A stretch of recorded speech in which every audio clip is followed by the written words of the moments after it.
Sorry, Brandon, to subject you to this. Our podcast sucks. This segment of DoD TV is brought to you by Leupold, American to the core.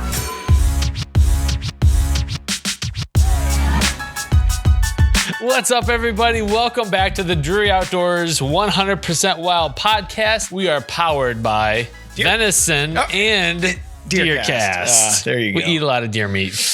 You're Matt Drury. You're Tim Chelsvik. And we got a special guest, Brandon Jennings, who is a consistent big buck killer on the Drury Outdoors team. We'll get to him in just a minute. He's going to share with us what he's doing over the summertime, how he always seems to put down some big deer, and he's getting his family in He tends to get on them early too. So that's what I like. I always remember back to like one of the first kills he got on video for us. It was a 170, 171, something like that. Flyer buck and cool over the shoulder shot. Brick Stewart filming him. So he's always on them early. And I'm dying to know how. Yeah. And we'll talk a little bit more about electric fences and how to protect your food plot, because Brandon is in the midst of that right now. Turns out I'm very interested in this conversation. Me too. So you've been doing a lot of work on a piece of property and trying to get a kind of a hidey hole food plot in. Yeah. And it's already showing that the deer are coming. And I think, like, I heard Ted Nugent say this one time, just like deer are interested even when you break up ground. Like when you turn the dirt over, somehow they get interested. I don't know if it's exposing minerals that they wouldn't normally be able to get to. Just like your mother-in-law, they're nosy. How did you know It's all mother-in-laws. Okay. It's just across the board. The collective mother-in-law. So yeah, this plot, it's in fact, it's August 11th right now while we're filming this, but this Friday I'm going out to disc and seed it. So it's been perfect. It's been set up and the deer are showing up. I put out some Analogics white out, and already, like, the first card pull had bucks on it. That one was really nice. One's got a gut on him. I don't think that's I don't think that's the safe buck. He must be married. I was watching last year. Yeah, he's definitely married. Probably has kids. Yeah. Although I bet he's a deadbeat dad. It seems like all bucks tend to be. Deadbeat dads. They just lose them. Love them and leave them. But yeah, it's exciting to see what's on there. And as always, like, Summer picks are summer picks. Yeah. But man, it's exciting to finally see some deer. That 160 is actually about a 120 once they lose velvet. I don't know how many years that's happened to me. Like, he's a giant.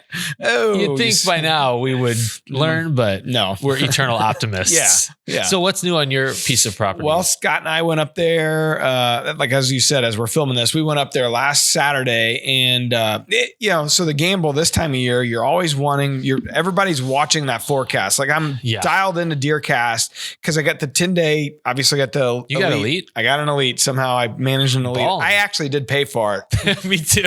Believe it or not, I actually did pay for an Elite subscription just so I could see how the subscription process works. But I am a paying DeerCast customer. Yep. So anyways, I'm looking at the 10-day because the way that we've broke down the hourly forecast, you really do get a good handle on cloud cover and then the rain events that are coming. Sure. And so as I look at that 10-day, it gives you that wide view of, okay, just going across the landscape hour by hour, there's little blips, the blue blips of rain coming. Mm-hmm. And basically then I go back into the daily forecast and see what my percentages of chance of precipitation are. Okay. So as I start getting to 40 to 50%, that's when I'm like, all right, this is a serious chance, because we all know that the weather's changing every day, every hour. And if it's hot like it has been, like yesterday, it was supposed to be 97 here. And I mean, just really, really humid. Well, we had a huge rain event push through because of that. And you just get these pop-up showers. Mm-hmm. So I'm always rechecking that DeerCast forecast to kind of see it's always changing, obviously. Yeah. So anyways, I was looking out of the 10-day. We weren't supposed to have a very good chance. Originally, we were supposed to have like a 50% chance. Mm-hmm. So we dialed in on Saturday, because Saturday night and Sunday was this chance of rain.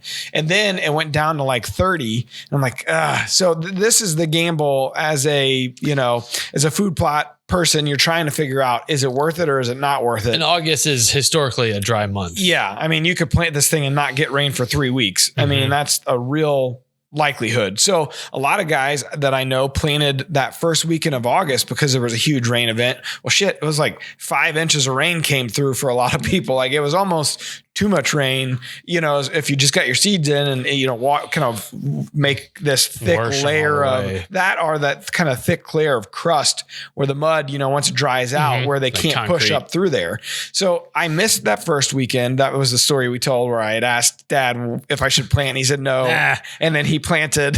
So I missed that period. So now I'm like laser focused. Like, you gotta look out for yourself here. Nobody's looking out for me. I am on my own. So the forecast, I just basically said, screw it. We're putting it in. I think we're going to get a rain event. The gamble is if it's like a 1/10, 2/10, it's going to give you enough to maybe germinate. It'll come up and then boom, you got 90 degree, 97, 98. It's just going to burn you out. So I got lucky. We got almost 2 inches of rain that next day. And then temperatures haven't been horrible. It's kind of been hit or miss. It's kind of going up and down right now, but we had another rain event yesterday, good. It's been good. I feel pretty solid about it. And we put that Delta Ag seed coat on everything. So I was not too worried if we didn't get an immediate rain. I had a little bit of time that I felt like we could, survive here if we didn't get a rain for 10 days, 2 weeks, but we did. So moral of the story, I think we should be in good shape. We planted biologic radishes. I need to remeasure it because I thought it was a little over an acre, but I don't know. I've got conflicting measurements here on whether or not it is or isn't, but it's a good food plot. We used that RTP 3-foot groundbreaker. I've never used that before. I have used the 5-foot before with RTP. They came in and planted and kind of showed me how to use it, but that's been a couple years back. So this year we borrowed the 3-foot because that was the thing. Like I was always dependent on somebody else to plant for me because I don't have the equipment. Yeah. So this year I said, screw it. They make a 3-foot with a wheel kit on it. They were gracious enough to let me borrow it. It's close. Their headquarters is close to my house. So stop by there in the trailer, put it on, took it out there, and you pull it behind your side by side. So I got a Tracker 800. We dissed, then we cultipacked, we seeded, and then we cultipacked again, and we'll see how we do. The time lapse of that is crazy because it goes from just a grassy field to a fully planted field. Yeah. So that's pretty sweet. So we just need deer to show up. I got plenty of deer. I need bucks to show up. Yeah. Ton of does. It's all about the bucks. Yeah. So I've long-winded as always. We should probably move on to the next thing and get our guest in before we go too much further. Let's hit our shout outs real quick. We've got a historical shout out. Oh, historical. Here. You go. If it's historical, you're the important guy. Thank you. Let's go. We have a female listener. Oh, that is historical. The one and only. Imagine that. So Kelly Leastman Thornton, she's part of the 100% Wild podcast crew over on Facebook. She said, I was just listening to your June 23rd podcast. I'm a new follower. When talking about social media influencers, especially the female influencers, I agree. They do the sport no favors. Ooh, occasionally, across the bow. My husband and I will watch for love or likes. If these girls were not posting all the bikini photos, they would not have had the followers they do. I have an Instagram account, but show target practice, equipment, etc. I'm not there for followers, but to share with friends and family. If others choose to follow me, that's great. If I may be able to help a fellow female archer feel comfortable as a hunter, even better. Oh, good for her. That's great. I'm going to have to start wearing a bikini, I guess. You're looking so good right now. You're so fit. Maybe you should be wearing the bikini. Who says I'm not right now? Usually you just don't have a shirt on. Yeah. And look what it's done for your following. I mean, heck. Going backwards. Another couple hundred followers there in the past 6 months. Those numbers. Hey, by the time I'm Matt 86, Buzz, this will be calling you any day. Can't wait. Wouldn't that be great if you were a contestant on For Love or Likes? It's 2021. I mean, why not? You're amongst all these chicks. It's just all these chicks in town. They're like, we noticed that you go shirtless on your Instagram account all the time. Is it for love or likes? Tim? We've got one major Adam's apple in the gang here. Who does it belong to? Pictures this. All right. So the next one is from JLims1. Great podcast. He left this over on the Apple podcast. This is a great podcast with amazing guests, good balance of serious subjects with amazing information and great laughs. That's what she said. And let's be clear, we can't always get amazing guests. Sometimes we just get regular guests. Sometimes it's just us, and that's where it really falls off the rails. It's where the fart sounds come out. Yes. It's mostly we're featuring the soundboard. A lot of shenanigans. Do we have that soundbite on here yet? Shenanigans? I think so. Maybe give it a scan there. All right, you keep talking. So we're going to introduce Brandon Jennings. Brandon, how long have you been on the Drury Outdoors team, sir? I think this is my 9th season. Holy heck. Huge. He is. So Brandon, it's your path to Drury Outdoors. It's the team guys. It's always interesting to see how they kind of broke into the team. And with you were on a trip and were on the same plane or in the same place as Brick Stewart, right? Yeah. We actually met on the airplane on the way over there. He was watching Drury videos right across the aisle from me on the plane. He brings his VCR. I'm like peeking across. He tells me he didn't know if I was going to beat him up for being a non-hunter or if I was really interested in hunting afterwards. But we actually ended up at the same resort, hung out the whole week, made some hunting plans together, and then just all kind of came about whenever Larry finally retired. Brick brought me on with him. So no looking back. Yeah, nothing, no skill or nothing like that involved. People ask me that question all the time. Like, how did you get started with it? Well, just pure luck. A chance plane ride. Little did you know how much it would drain your bank account. How costly it really would be. Ain't that right? Thanks, Brick, for nothing. Right. It almost sounds romantic the way that all started. Yeah. Nice job. The bromance in the making, right? That's right. Yeah. So ever since then, you've really hit the ground running. That first year, wasn't that the one where I was talking about the hunt where it was over the shoulder, you killed the booner? That was your first kill? My first day ever filming for Drury Outdoors. Whoa. Yeah. I shot a 171 over the shoulder. Yeah. September the 15th. What video was that on? It was on the first episode of 13 ever. And then it was on one of the DVDs. I can't remember which DVD it was actually on. I think Dream Season or White. It might have been Whitetail Madness because it was an early season hunt like that. But yeah.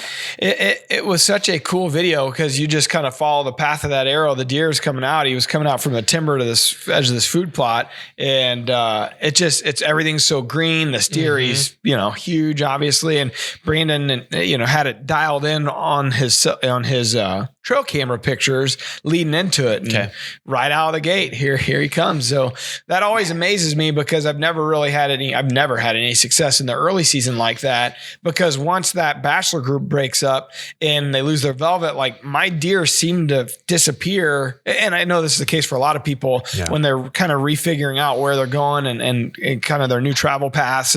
But you're always dialed in on them early season. So I wanted to start there and kind of get what are the tricks or tips that you utilize to try to stay honed in on them once they change their patterns like that in the early season?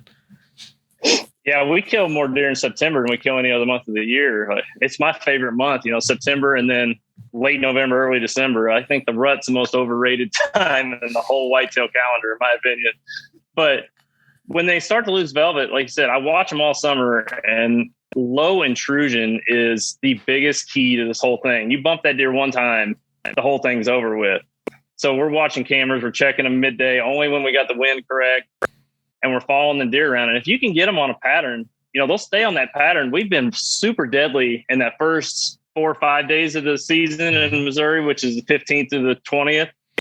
And then it seems like, again, we catch another really good pattern like the 28th through the 30th. Like we've killed 3 or 4 bucks in the last few years in that little window as well. But it's all about staying on top of them with the cameras and not bumping these deer out. We're just using historical data, knowing where these deer like to bed, from years prior, flooding them with cameras, honing in on that one deer. And once you find them, just stay out until the time's perfect. And we're going in and we have great success. Everybody freaks out about the heat in the summer, in those early season hunts. If you'll go to any bean field in the middle of August right now, it's 100 degrees during the middle of the day. You'll see them deer out there feeding in the daylight every night. You can go by them fields and see them. The heat bothers the hunters way more than it bothers the deer. So in my opinion, I think a lot of people are just bumping these deer out of these and they're not, so that's taking them off of that daylight pattern is where everybody's hurting themselves. They're going in. Some people, like during the summertime, I see it all the time. People feel like they need to be on their farm all the time doing something. Like I ball all my stuff up into like 2 or 3 days, and we go in there and we work, and then we're out of there. The 10, 15 days before the season starts, we're not in there. Got the cell cams doing a lot of the heavy lifting for us at that point. If we have a rain event coming, I'll run in, I'll check just the regular Reconyx cameras, but keeping that low intrusion, keeping them bucks on their feet in the daylight, I think is the key to our success. Now, for early season hunts, are you focusing in on evenings, or will you throw some morning hunts in there too? Oh, never hunt the mornings. No, we never hunt. I don't hunt mornings except for maybe late October through the middle of November period. I think that you end up educating more deer and it ends up being counterproductive in the long run because, they're out on those fields in the mornings. We're coming in, we're scaring them off. Like there's only a certain window. I hunt super low intrusion. I mean, and mornings work good for some people. I'm not knocking. This is just my techniques on things. Is I don't like to hunt in the mornings and educate my deer. So yeah. We do strictly evening hunts, and we're super low intrusive. I always hunt the food plots. I never even go into my timber until late October through those first 2 weeks in November. And then I'm back out of it again. Like I won't go in there anymore. And it just keeps my deer on their feet walking in the daylight a lot because they don't ever see me coming or going. Tim felt personally attacked through that last part. Not hunting mornings in the early season. Killed a few in the mornings. Yeah. But it depends on like where you're hunting. If like the spot that I have is like a corridor back to a bedroom. And I think that's the only reason why I see them in there early on in like early season in the morning.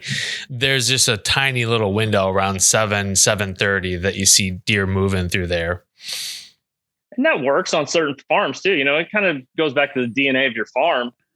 My farm's not set up for me to do anything like that. It's all ag fields, and our access is through those ag fields into our hunting spots. So we would have to blow our farms up to even get in to hunt a morning situation. Sure. So what else is part of and you said that you focus on like low intrusion, getting a bunch of work done in a short amount of time. What other principles are you following for your early season hunts? Mossy oak biologic deer radishes. That'd be my biggest tip to anybody. You want to kill something early?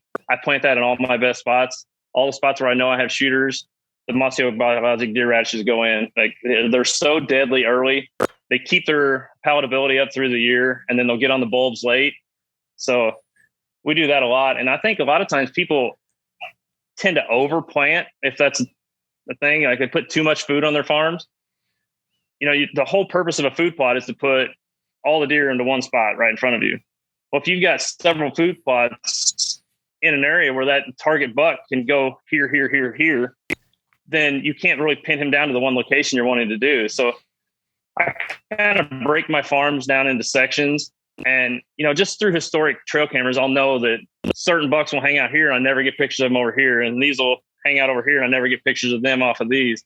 So I'll break that farm down into sections, and I'll plant clover, radishes, turnips, and grain in those sections, and I'll have them spread out.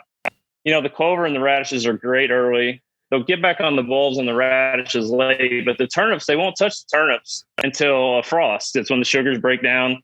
They'll get more palatable. So that's essentially a late season food plot I got that I don't have to worry about my bucks separating off of my early season plots to get onto. So if I'm planting 2 plots close to each other, one will be radishes and one will be turnips. And a lot of times, even if it's a really big food plot, I'll plant the 40, 50 yards closest to me in radishes, and then I'll plant the rest of the plot into turnips. That way, if they come out, I don't have to watch that buck feed at 80 yards all night and I don't get a shot. So I'll bring him into the radishes. And, we hunt out of all blinds on elevated blind towers. So if they start using the turnips more than the radishes, we pick up our tower, one of us will get on each side of it, carry it in, set it down, and we'll start hunting the turnips. So we just keep ourselves mobile that way. Now, if you're trying to kill a deer on September 15th, how long are you giving those radishes to, like when are you planting them in hopes that they'll be ready for a deer to come get them? Well, similar to what Matt was saying, I watched the forecast. I started watching that forecast from July 25th. through the middle of August, and I'm trying to look for that best, not only one day chance of rain. I'm looking for, a chance where we got 3 or 4 chances during a week to catch some rain showers. And then I'm diving in. Like, we just planted 11 food plots this past weekend, and that storm that came through yesterday, we caught an inch of like 1 1/10 inches of rain off of it or something. So it worked out perfect. How many acres are you talking when you talk 11 food plots? Like, how many acres of food plots are you putting in? Because I just think of the one we put in, and it took us all damn day. I mean, granted, I was using a 3-foot implement, but like, it took us a long time to put one in. Yeah. Yeah. Well, I have a 420 acre lease and I have a 355 acre lease, and I have 16 food plots across the 2 farms. And the 11 food plots was on the 355 acre lease, but it's not like, it is contiguous, but it's not. It's kind of broke up into sections, and it's got little parts that go to the next big piece and little part that goes to the next big piece. So it sets out over probably closer to like 800 or 900 acres, the way it's spread out, so we can get more food on it in that regard. But yeah, we put all those plots in and got the fencing started. I had to charge the solar units. I'm going to go take the solar units down today and get all the solar units up. They'll start germinating really soon. Yeah, and that's something you and I were talking about, Matt, and just in terms of like, we both got high deer density, lots of does around, and you don't want a bare dirt patch by the time September 15 comes. And like, how do you keep the deer out of there? Last year, the same plot I'm talking about, it looked like it looked better than my backyard. It looked mowed all year long. Like, they just never let it. There was no tonnage that came up. There, nothing came up. It just looked like a yard all year long. Not good. No, they kept using it. They kept hitting it, but it's not what my expectations of planting radishes there would have been. The year before, it looked great. It was fantastic. And, the deer were hammering it all year. So to your point, it's like, all right, what are we going to have to do to fix this problem? And Mark suggested probably needing to do the fence, the hot wire. And I was looking at you and Justin Lurk, you guys share that lease together, and you had some posts about putting those, the fence up over the weekend. So I was just curious if you could dive into some more of the specifics. You talked a little bit about it off camera here, but dive into it for our audience, what exactly you're doing, where you're finding this stuff at. And I'm listening for a friend. Taking notes. That's right. Yeah, we have the same problem. Like, deer density is a huge issue on our lease. Like, that one lease you're talking about I share with Justin is archery only. So keeping up with the does is a monstrous task. We had to bring friends in. I think we shot almost 25 does off of it last year, and it didn't touch them. We were going in, and our food plots have started to turn into dirt patches. So the fences are a necessity. That's the only way we're going to have food. So as far as where to find the stuff, I was finding it at the local farm and home, but I actually found it on Amazon a lot cheaper, getting those solar charging units on there. You can pick up the rolls of, I use 1/2-inch tape on mine, and we're running them rolls of 1/2-inch tape. So we're doing 2 rows on the outside, 1 row on the inside with about a 4-foot gap in between the 2, and 1 whole roll around each side. So 3 rolls of tape per food plot.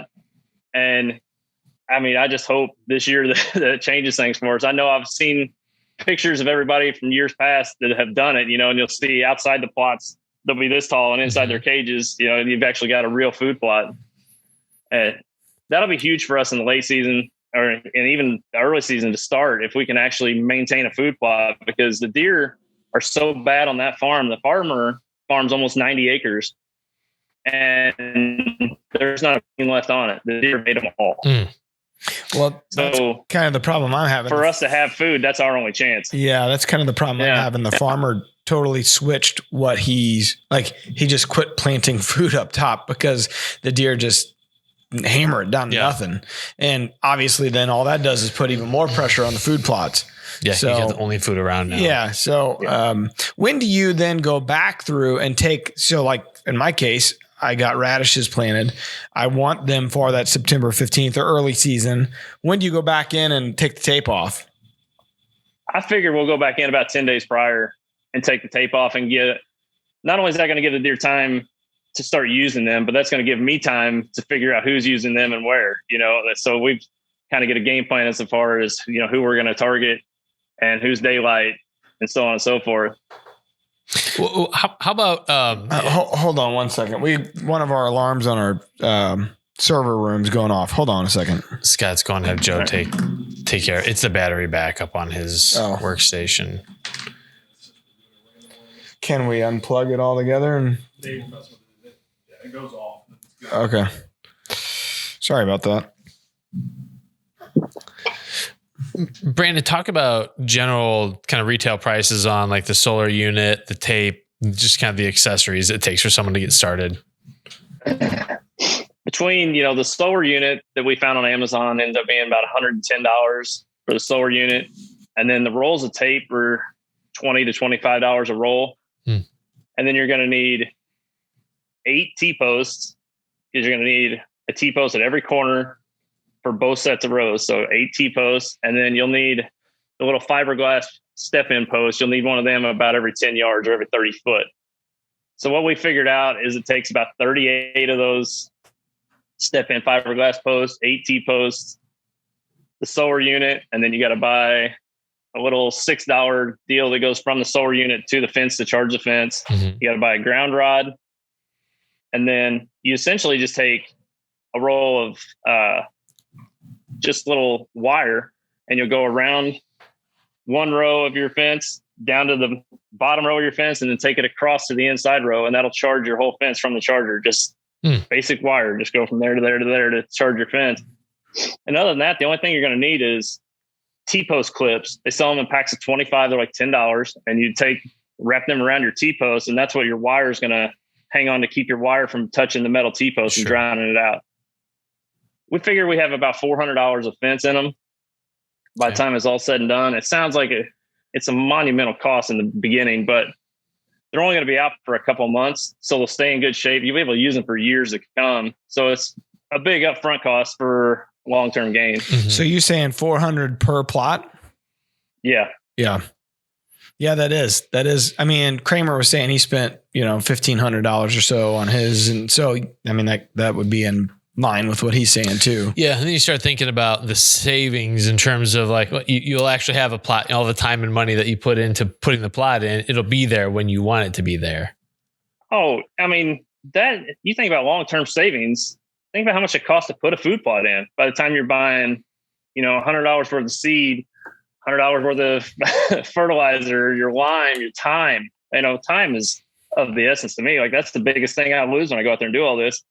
And you go out there and you do all that year after year after year, and they eat them to the ground. You have nothing to hunt over. Like, it's worth the one-time investment to me to actually make all that stuff, that other stuff actually work. Definitely. Yeah, I mean, the whole point of doing it is so you can hunt over it, and if there's nothing there, you just wasted all of the time and resources, money putting it in. So why not protect it? I missed it. When did you say that you go in and take the tape off? I'll go in and take it off probably 10 days prior. Okay. And that'll also depend on, hopefully we've got enough rain to where the plots are up. I'm basically going to be looking at the food plots, seeing when they can start handling browse pressure, but I'd say at the latest, I want to do it about 10 days, just like I said, so that way I can go in and have 10 days to figure out where my target buck wants to be during the daylight. So when you're putting them out when you plant then. Absolutely. Son of a gun. We're already late farts. But as long as you haven't germinated, you'll be fine. You go in there and poor Scott.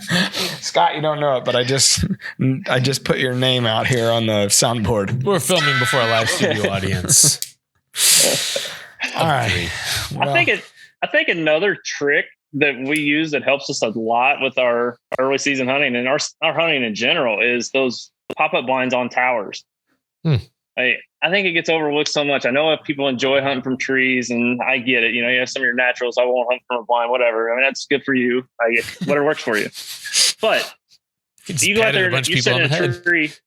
Hey, I mean, if you're sitting in a tree, I don't care what tree you're sitting in, you're giving up one direction for your deer to come from. There's no way around it. It's either blowing into the woods or it's blowing into your food plot. You don't have a safe route. We put our blinds out in the fields with the food plot in front of us and staring at the bedding cover. We've got 40 acres of open ag field behind us.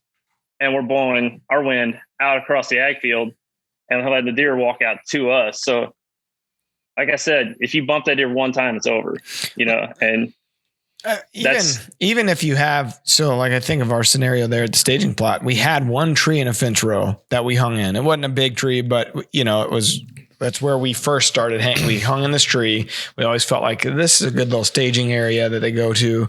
And we always had great hunts, but I could never kill anything out of it because they were on top of you. First of all, as they're walking up the hill, they're looking at you. Yeah. You're silhouetted. There's nothing behind you. I mean, so even I would love to hunt out of trees every time, but as soon as we moved that box blind up there, literally right next to the tree, we saw at least 10 times more deer. Mm-hmm. And we started having actual chances of shooting bucks. It was the difference of, it's not like we're moving or getting busted. It just your thermals, there's so many other things that happen, or can happen. Mm-hmm. And it just really helps improve your odds, man. I mean, that's just the bottom line of it. I'd love to hunt out of a tree every time, but my success has been way better out of a box blind. I don't think it makes you a crappy hunter.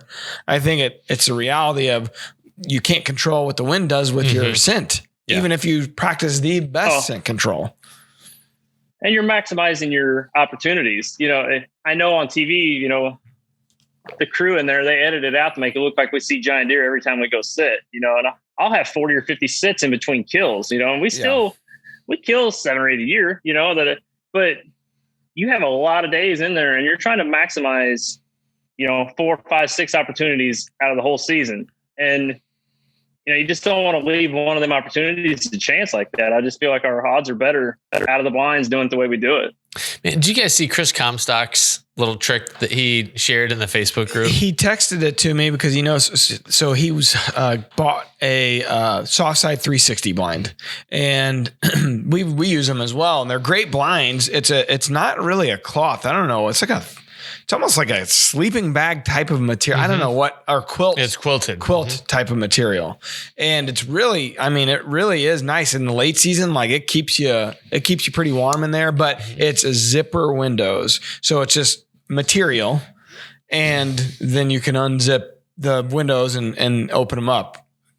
So then Chris found that he was getting busted. Yeah. So you go from kind of a contiguous blind during the off season, but then when you open up the windows, you got these big black shapes that are now, and he was finding that they were spooking his deer. Yeah. So he took some black fabric spray paint and spray painted the windows, the camo facing, the outside, the external facing material, painted it black so that, if you look at it, it looks like the black shapes of the window. So when you unzip them, it's the same form factor the deer are used to seeing all year as that blind sits out there. Pretty smart. It was brilliant. It really was. Like, duh, why didn't Monday needs to start doing that? I replied to him in the text they sent me. I said, Gump, you're a GD genius. Yes. Like I never would have thought of that. We need to get that post up on DeerCast because it's a super cheap little hack that could save people. Yeah. And he found deer. Specific like quilt type,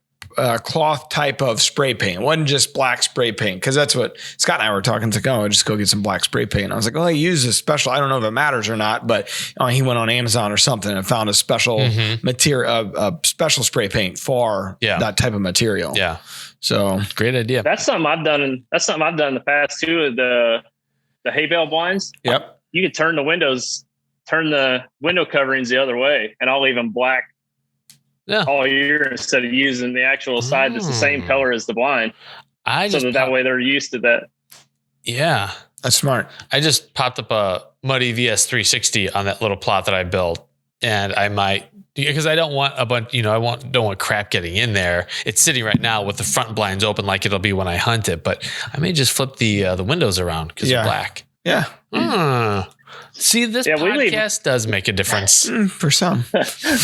We leave all of our blinds wide open all year, all our pop-up blinds. But I'll tell you, putting them on that tower, and, we're only putting them 5-6 foot off the ground tops. But with them deer being able to see underneath that, it's amazing the difference it makes. Like, they don't even stare at a blind. But everybody's popped up a ground blind before, and I don't care if you spent 2 hours brushing it in right on the ground. They're going to stare right through them black holes in that blind and freak out. Yeah. If you have one. But if you get that thing if you get that thing up in the air where they can see underneath it, we get away with murdering them. Even out in the fields, Literally. we'll move them the same night of, literally get away with it. But we'll move them the same night as a hunt. You know, Parker killed one, I think it was 2 years ago now. And this buck had kept coming out up the food plot from us. So we picked it up, took it up 40 yards and killed him that night. Like, they don't pay attention to it if you can see underneath it. I don't know what sense it makes. Maybe it looks more like a tree in that regard, where, you know, a tree is a trunk and then it foliages out at the top, you know, and they can see underneath it. Whereas a ground blind, I guess when it's staring right in their face, it's just blocking their view. I don't know. But for whatever reason, we get away with everything just by elevating them blinds, you know, 5-6 foot. Huh. There you have it. Making room for activities. When you said you were moving them, like you and a guy would move the towers, I'm like, God dang, like these things are heavy, but Strong boys. A 5 foot one is more manageable. And a pop-up blind. I get it now. Yeah. I was thinking like, God. Oh yeah. No, with our muddy bulls, I build my muddy bulls. I build them on skids so we can, at the end of several hunts, we've brought the truck in and hooked it to them and drug them. Yeah, we definitely did for this year. We changed all ours over to skids. That way we can move them around on that new lease. It's a big ag, kind of probably similar to your setup where it's just gigantic field. And it's like, all right, I have a feeling once we figure this farm out, we're going to want to move these blinds. So let's just make it to where it's easier to move them. Yeah. Now on those, do you go through and attach them to the ground somehow? You know, for wind reasons or? Some and some I don't. Yeah, like I've gotten away from them here recently because I move them so often that it just doesn't benefit me. And I haven't. And I wish I had some wood close by to knock on, but I haven't had any blow over lately. But I did have a tornado roll through my new lease and knock over a bunch of my pop-up blind platforms. But I haven't had any problem with like the muddy bull towers yet. But you know, I've even had those. If the right storm comes through, even a T-post, you know, drove in beside all the legs ain't going to hold it, you know? So. Yeah. Well, that's what concerns me because they're so expensive. It's like, all right, I don't want, you know, some high wind coming through and then all of a sudden I've come to the farm and 3 busted blinds and, you know, that's a lot of money. So. Yeah. Earth anchors would be the trick, but there's such a pain to move in and out, you know, all the time spinning the earth anchors in and out. So it's a trade-off whether you take the time to do that or not. Usually during hunting season, we don't get those storms like that during season too often. Only late seasons when you really got to worry about it. It seems like to me where you get some really high gusts, you know, some winter storms rolling through. It's either like early season, maybe like tornadoes, that type of stuff, or really late season with a big, you know, storm event coming, like, you know, snow and sleet and that kind of thing. Yeah. And see, Matt, I don't build mine as tall as a lot of people do either. So I don't like them being 8 foot, 10 foot in the air. I think it cuts down your shot angles, especially out of the front horizontal windows. Yeah. And it's really bad in a pop-up blind. If you get a pop-up blind 8 foot in the air, 10 foot in the air, you're losing the first 10 yards of your field, you know, or you'd have to move a lot and get funny angles to get your shots. So that's why we build them lower to the ground, and it really maximizes our shot angles out of the blinds. That makes sense. I'm getting so excited for season. How excited? Like on a scale of 1 to 10, it's table moon. Like I don't know what you mean by that. Like a 9.8. Does. He's giggling. Before Brandon hopped on here, we were talking about him and his career at underground rapping. $200 is $200. Can't argue with that. Thank you, John. That was John Odell. Okay. Yeah. I always wondered. Yep. Who said that? Also very much like Brandon. So Brandon, what are we missing here? I know that you have a manuscript on early season success. What are some of the big pieces that we still need to cover? I mean, if I could just drill anything in anybody's head, it'd be the intrusion thing. I mean, that's my 100%. Like, people are at their farms too much. Can you talk to my landowner? Please. You have an ambulance going through your property here recently? Yeah, we just had an ambulance go through our property. Really? That's something that happens to me. There's a easement that goes through it. And there's an older couple that lives at the end of the easement, and they luckily nothing bad, no broken hips. There was a fall, I think, and so an ambulance came through. But here's the kicker. The volunteer fire department also came through, and a young man and 2 cohorts totaled their truck on the first turn into the property, hit a tree. What? Yeah. Yeah. So the landowner was telling us this stuff, and Aaron and I were like, what? Cause we got it's just there's not a gate there, but he's got a chain there, and it's, it's not locked, so that this older couple, I think they're in their 80s, can get in and out easily enough. Or if literally we thought this through, if an ambulance had to come back there, we didn't want a gate or anything like that. And so anyways, the guy that owns it, he's like, I'm amazed, because at first we didn't know it was the volunteer fire department. We had just heard through the grapevine that through this older couple, because he went in and checked on them like the next day, make sure they're okay. And they're like, yeah, kid totaled his truck, on the first turn there. And Doug's like, we literally had the chain down for 1 minute, and somebody came through and trespassed and totaled their truck. It's like they were waiting. Well, it was the volunteer fire department. Luckily, nobody was hurt in that instance. But yeah, so that was right at prime time. We got all these cell cameras. Yeah. Like facing the road, so we know who's coming and going, and got some traffic through there. We're like, holy cow. Is that considered intrusion? That is intrusion. I'll tell you the craziest intrusion I've ever seen. I was in a tree stand. We had about 40 deer on the field, prime time. Everything's going great. And we see a Remax hot air balloon like way up in the air. You filmed that, didn't you? Yeah, we filmed it. It must have seen all the deer on the field, and they dropped down to treetop level on top of our field. What are you guys doing down there? Yeah. I think this hunt is over. They hit the propane. Yeah. That's great. Yeah, yours beats mine. At least mine wasn't in season yet. But we know that something's going to happen right at prime time, because Aaron's monitoring the cell. He's got some cell cameras out. He's got them on the road. I got them on the plots. And he's like, I guarantee you, it's every night right at last light, this older couple drives back to their property. I go, what do you think they're doing every day that they're driving at this time? He said, he thinks they're just out for an afternoon stroll, making out. And then they want to get back before it gets dark. Well, unfortunately for us, that's right when the deer are going to be in front of us on these food plots. So this farm has a lot of potential, but there's definitely that aspect of it. I think on another podcast, I talked about turkey season when you were on another podcast. We were this podcast, another episode. Excuse me. Nobody's inviting me on another podcast. Mark's the one that gets to go on Working Class Bowhunter podcast, the best podcast around. Apparently, we're posting about it on Drury Outdoors. I sent Tim a message. We're getting way off track. But I'm like, they never even post about our podcast on our pages. It's a secret. It's a secret. No one can know about it. Kurt, if you're listening, I know he listens from time to time. Mark, you're the favorite. Me and Tim are redheaded stepchildren back here. With the kid living in the attic. They slide a plate of food to every now and again. Yeah. So anyways, sitting there. We don't care though. No big deal. Doesn't hurt our feelings. So we're sitting there at turkey season, and here comes a car. He comes, parks behind us in the woods where this road goes, and he's gonna cut chop some wood. Yeah. No permission to be there. Just gonna chop good some wood. Yeah. So he's had his daughter, his 3-year-old with him.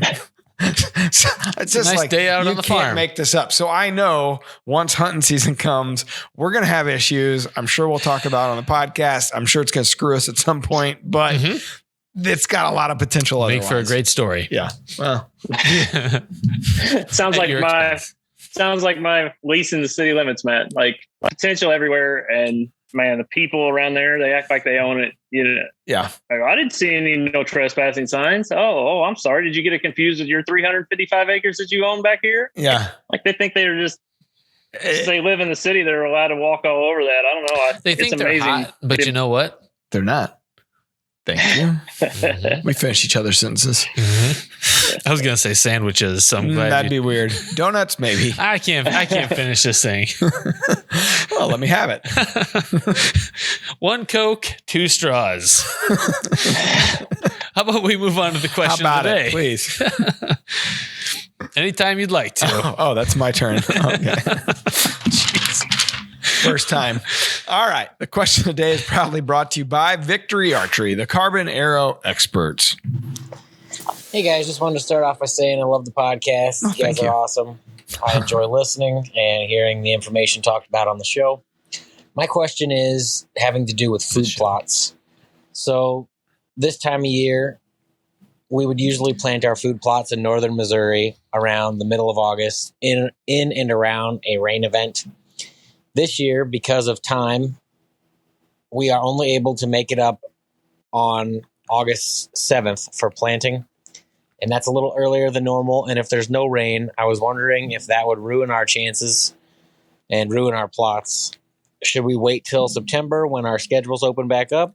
Or should we just plant and see what happens? Looking for any advice. Thanks in advance. Well, that's Nathan, by the way, from Missouri. I feel bad because as we answer this, we're weeks past. Yeah, as it's August 7th date. August 7th planning day. Closer to September. So we're going to answer this for next year for you. Well, we should say if you need help in real time, don't reach out to us. Like if you've injured yourself and you're going to try to leave us a message for us to come help you, it's going to be probably 2, 3, 4 weeks. The reality of it is, if you have a question that's urgent, you need to ask it months in advance. Mm-hmm. We have so many questions that plan ahead. We're pretty important. Yeah. So here's what I would say. Delta Ag Seed Coat would be your best friend in that instance and buy you some time. Buy you some time. It will though. And it could be literally last year, it bought me like 2 or 3 weeks where it had no rain. It was supposed to rain. It didn't. We planted and then it was like 2 or 3 weeks till we got a rain and it did germinate and it came up. I mean, at that time, then the deer hammered it. So it kind of screwed us, but that was the rain. It wasn't the fact that it wouldn't have grown at all if it wouldn't have been for that seed coat. Sure. And that's something Mark and Terry kind of drilled into my head years ago. It's like, you got to use this. It's a simple step. It really is. You just dump the powder in with your seed and mix it up and you're good. I bought like a gallon bucket of it probably 3 years ago. Now, granted, we're not planting a ton of food plots and it's lasted us, this long, and you just mix it in with seed before you go to plant it and bada boom. Yeah. Brandon, what say you? Oh, I'm with Matt on that. I would never wait until September. If it was me, like I said, I would use the Delta X seed coat. I'd get it in the ground when you could. I mean, and with this timing, getting in August 7th, we just got huge rain events coming through North Missouri. So I don't think we have to worry about apologizing to him. But if you get it in and it doesn't come up at that point, turnips are great to plant way late in the season. A lot of farmers use turnips as a cover crop after they harvest their field. So you can plant them later into the season. So if you take your swing and you miss all the rain events and your plots don't come up, that would be a secondary option for that September window he's talking about that they have, where he could really throw some turnips in, or even just throw in some wheat or some rye or something like that. Get a tetraploid rye. Don't get a cereal rye. A tetraploid rye is really way more palatable. I learned that from Bobby Culberson down at Terra. They use tetraploid rye everywhere and the deer love it. What about those oats? Are some options you could have. Huh? What about oats? Is that's something that's kind of a fail safe in the, into September type of stuff. Then it's ready for October 1st, right? Yeah. Yep. Yeah. Oats, like any kind of the grasses. Yeah. That's those and turnips would be my option. They're always my fail safes. And a lot of times turnips, they're such a small seed, and I've grown turnips in my driveway before where you drop them. I've seen them grow in the cracks, when they cut the lines in your concrete, in your driveway.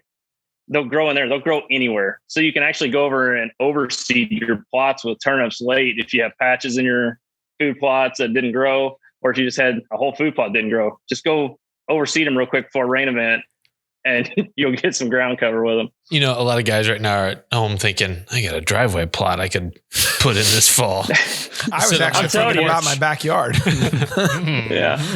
Where I've spilled seed out of the truck, or when I've cleaned the drill out at the end of the year, you go up there and they'll be growing everywhere in the rocks. Like, it's amazing how a turnip will grow anywhere.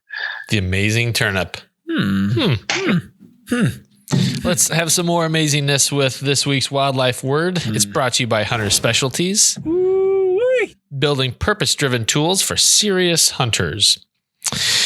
Okay, this is another multiple choice. It's all about illnesses. This whitetail disease causes hemorrhaging of the heart, lungs, blood vessels. It causes dental pad erosion, tongue ulcers, and bloody nasal discharge. Apologies to anyone who's trying to eat right now. Is it A, chronic wasting disease? B, spontaneous dental hydroplosion? C, epizootic hemorrhagic disease? Or D,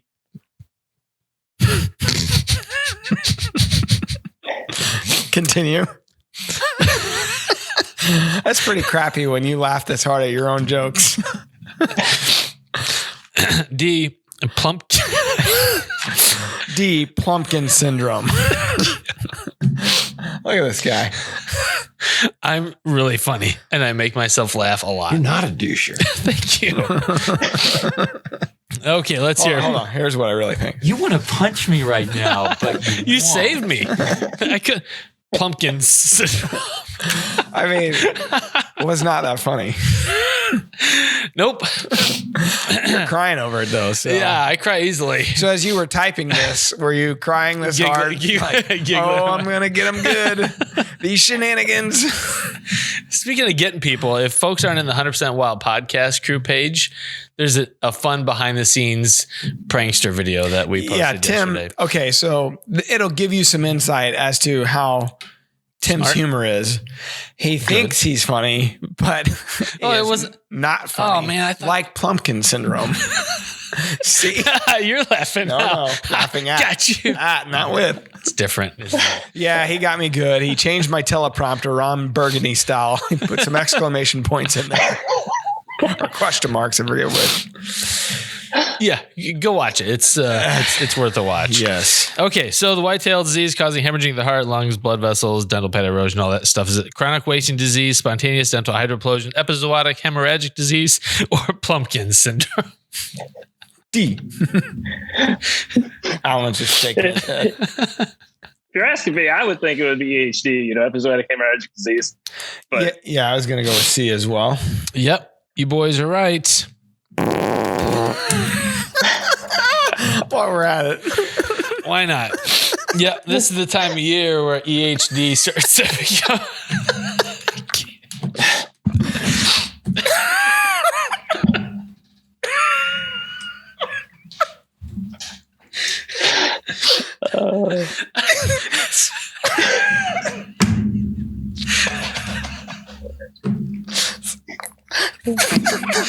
Sorry, Brandon, to subject you to this.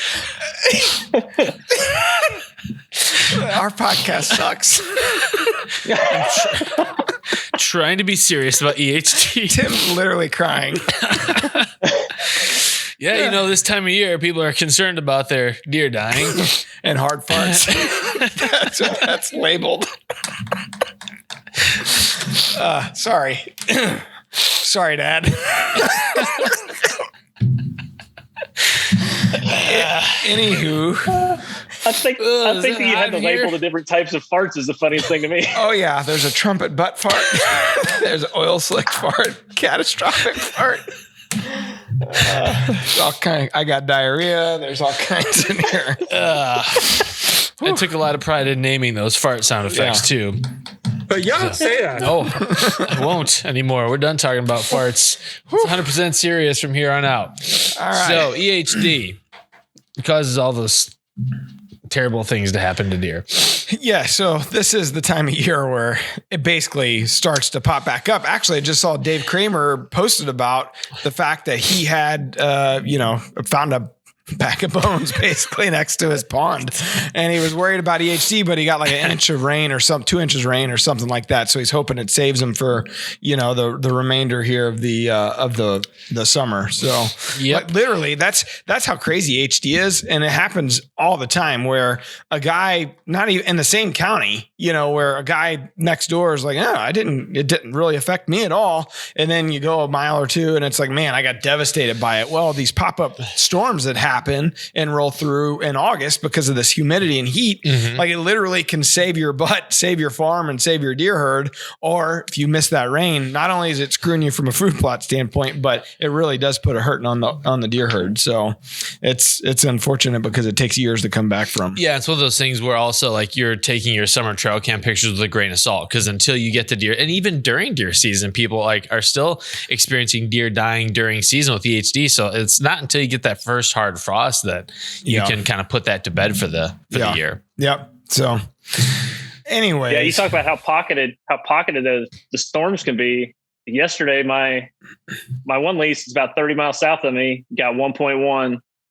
My house, I got 7/10, and the farm about halfway in between us got 1/10. So you just look at how different it can be.